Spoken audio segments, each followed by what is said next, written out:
हिंदू धर्म के पौराणिक ग्रंथों में इस कथा का वर्णन किया गया है कि दिवाली के दिन देवी लक्ष्मी और गणेश जी की पूजा एक साथ क्यों की जाती है। कथा के अनुसार पौराणिक समय में एक वैरागी साधु के मन में राजसुख भोगने की इच्छा हुई, तो उसने माता लक्ष्मी की आराधना शुरू की। वो साधु हर दिन माता लक्ष्मी की नियम पूर्वक आराधना करने लगा और फिर कुछ समय बाद लक्ष्मी उस साधु की आराधना से प्रसन्न होकर उसके सामने प्रकट हुई। ये देख साधु प्रसन्न हो गया और उसने माता लक्ष्मी को प्रणाम किया। तब माता लक्ष्मी ने उसे उच्च पद और सम्मान प्राप्त करने का वरदान दिया और फिर वह अंतर्धान हो गई। उधर वरदान मिलने के अगले दिन वो साधु मन में वरदान का अभिमान लिए राजा के दरबार में पहुंचा और उसने राजा को धक्का मारकर सिंहासन से नीचे गिरा दिया। ये देख राजा के सभी दरबारी अचंभित रह गए, परंतु जब तक राजा और उसके दरबारी उस साधु को कुछ कह पाते कि उन्होंने देखा कि राजा के मुकुट से एक काला नाग निकलकर भाग रहा है, जो गिरने के कारण राजा के सर से अलग होकर जमीन पर गिरा पड़ा था। ये देख राजा और उसके सभी दरबारी उस साधु को चमत्कारी समझकर उसकी जय जयकार करने लगे। फिर राजा ने उस साधु को सम्मान पूर्वक अपना मंत्री बना लिया। उसने साधु से कहा, हे ब्राह्मण, आज मैं आपके कारण जिंदा हूँ, नहीं तो उस काले नाग ने मेरे प्राण हर लिए होते। उसके बाद राजा ने अपने सेवकों से कहा कि साधु जी के लिए एक नए महल की व्यवस्था की जाए। उस दिन के बाद साधु शान से उस महल में रहने लगा।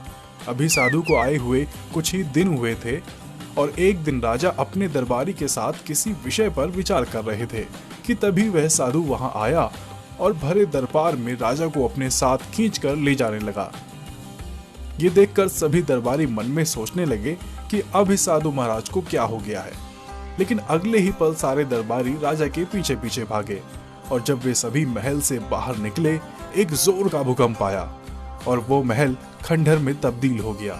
यह देखकर एक बार फिर राजा समेत सभी दरबारी उस साधु की जय जयकार करने लगे। यह देख साधु के मन में और अहंकार की भावना विकसित हो गई और समय के साथ साथ उसका अहंकार बढ़ता ही गया और वरदान के अहंकार में उसने एक दिन राजा के महल में रखी एक गणेश जी की प्रतिमा को जल्द से जल्द हटाने का आदेश दिया।